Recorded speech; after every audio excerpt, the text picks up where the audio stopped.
Welcome back to Studio Chatter. The passing of a loved one is a difficult time, but to add to all the final arrangements, it can be overwhelming. To give us an overview, welcome Brad Walker from Walker Funeral Home to the program. Hi, Brad. Hi. Thanks for being here. Yeah, thanks for having me. I appreciate We've it. got lots of good questions for you today. Oh, that's great. Yeah. So this is a bit of a touchy subject, something that someone doesn't always want to talk about, but sometimes it's better to have a bit of a plan because inevitably it's going to come one day, right? Absolutely. It's such a tender and sacred time for families when they lose their loved ones. But what we find is a lot of people don't have those hard conversations prior to the time that they need them because it is such a touchy and tender subject. One of the things that we're very passionate about is having people just prearranging, even if they have a communication one with another amongst family, what would we do? What are things of how we can help?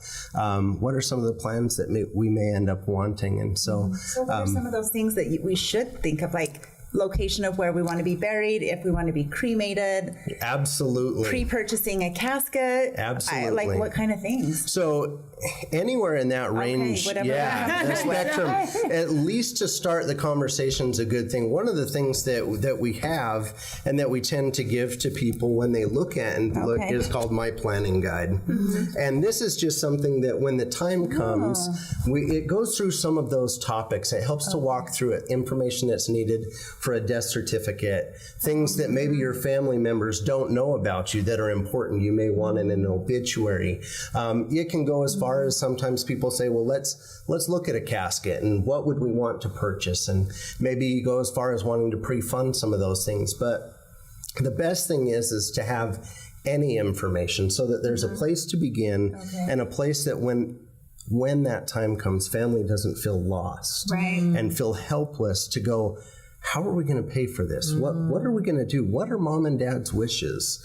And so we like to be able to have people have some of those hard conversations of how they'll want to be remembered and who's going to tell their story. Well, I have a couple of questions when you're talking about how do you pay for it, from cremation up to a full-fledged funeral. That's a big price range. What kind of price range are we looking at? Yeah, a lot of times when people look at price ranges, to give you a national range, cremation's an interesting subject because most people don't realize that burial has a whole bunch of options, just like cremation would have a whole bunch of options.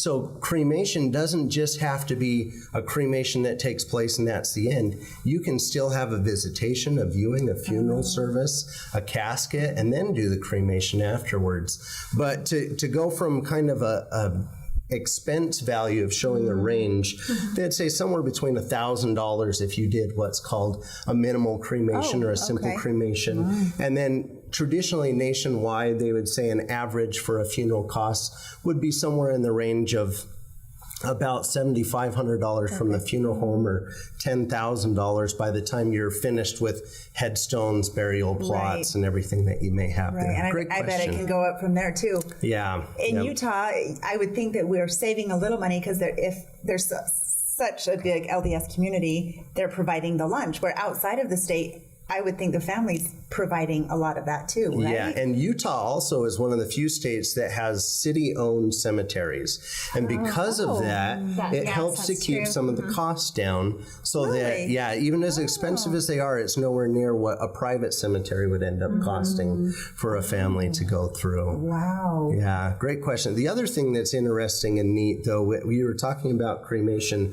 We're one of the few places that actually have a crematory that is on our location and site. Most places, even if they offer that, they may not have a crematory. They may be taking it to a different place that might be up in Salt Lake or even bringing it to us to do the cremation for them. But we find that it's such an important time that with all the things that are in the news, everything that's out there, we want to make sure that the loved ones have the best care and there's the most respect that's given to them. And so that's why we have a crematory that's on site at our location here. If I can just say thank you to Walkers here in Spanish Fort, because my father passed away, and my father-in-law and my father, and you guys just really take care of everyone. I can't imagine what a humbling job you must have, but just the way everyone's treated and the kindness and the love and respect. So thank you. So thank you. You guys are wonderful. It's such an honor for us to be able to help it at, like I said, such a tender time. And it really is just spiritually uplifting to see how these lives have been lived and the legacy that's left through family. And it really is an amazing part for us to be a part of that. And so we're grateful that we can help in a small way in our community here.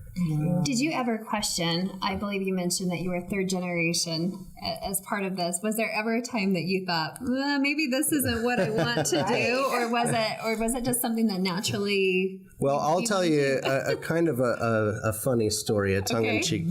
So I grew up in the funeral home. I didn't know any different. And the first time I went to a friend's house, he took me on a tour, and he says, here's my bedroom, the basement, the kitchen. And we got done, and I turned and I said, well, where do you keep your dead people? And I had no idea that I was different, that I was the only one who lived in a mortuary.